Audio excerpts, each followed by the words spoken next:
Halo, assalamualaikum. Gimana kabarnya nih? Jumat kedua, ya. Jumat kedua di masa work from home. Jumatan nggak tadi? Ya. Di kompleks saya tadi tidak diselenggarakan sholat Jumat, dan ini adalah yang pertama kali saya mengalami tidak ikut Jumatan, tetapi bukan karena sakit, bukan karena sedang dalam perjalanan, bukan juga karena udzur yang lain, tetapi karena masjidnya tidak menyelenggarakan sholat Jumat. Ya, ini berkaitan dengan wabah corona yang sedang berkembang, dan memang pemerintah menghimbau untuk tidak mengumpulkan banyak orang dalam sebuah tempat, termasuk Jumatan. Nah, tetapi menariknya ada yang sedikit saya rasakan berkaitan dengan hari ini saya tidak melaksanakan sholat Jumat. Nah, kemudian saya mengingat ini ada kaitannya dengan cara otak merespon sebuah kebiasaan. Ya, ini ternyata otak kita itu mempunyai respon yang sangat spesifik terhadap kebiasaan.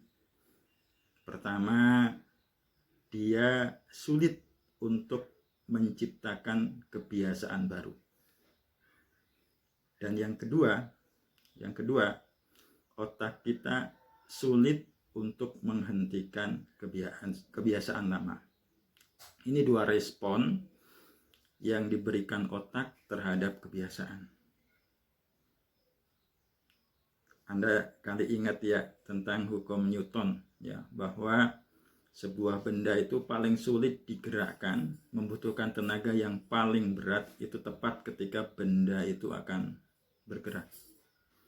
Kita mendorong sebuah mobil mogok, tenaga kita kerahkan sedikit, naik, dan puncaknya tenaga itu dibutuhkan ketika persis benda itu, mobil itu akan bergerak. Begitu mobil sudah bergerak, maka kekuatan yang kita butuhkan untuk mendorongnya itu tambah kecil, dan mobil bergerak semakin cepat. Nah, seperti itu prinsip kerja otak berkaitan dengan kebiasaan. Nah, jadi hari ini saya mengalami karena saya terbiasa sholat Jumat, kemudian hari ini tidak diadakan, maka otak saya memberikan sebuah respon tidak nyaman terhadap kebiasaan dia yang dihentikan. Ya, itu cara kerja otak. Pelajarannya apa yang bisa kita ambil? Apapun yang positif sebaiknya itu dijadikan kebiasaan. Itu ya. Apapun yang memberdayakan, ketika itu menjadi sebuah kebiasaan, maka energi kita tidak akan terlalu besar untuk melaksanakan hal itu. Ada orang yang malas berolahraga, tetapi ada orang yang ringan-ringan saja berolahraga, bahkan pegel-pegel kalau nggak berolahraga.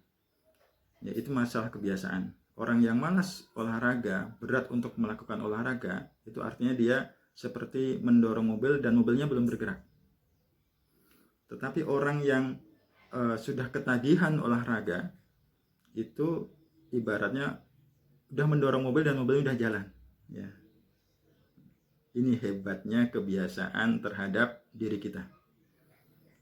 Kembali, karena otak kita mempunyai dua respon yang itu semuanya sama pada diri setiap orang terhadap kebiasaan. Yang pertama, dia sulit membuat kebiasaan baru. Ya, tetapi begitu kebiasaan itu sudah bisa dilakukan, maka dia beralih kepada mode yang kedua, yaitu otak sulit menghentikan kebiasaan yang sudah terbentuk. Jadi bayangkan kalau Anda sudah memiliki kebiasaan yang memberdayakan diri Anda, maka otak juga akan membantu diri Anda untuk ringan melakukan kebiasaan tersebut. So, jadikan hal-hal yang positif sebagai kebiasaan Anda, dan latihlah untuk meninggalkan kebiasaan-kebiasaan yang lama. Terima kasih.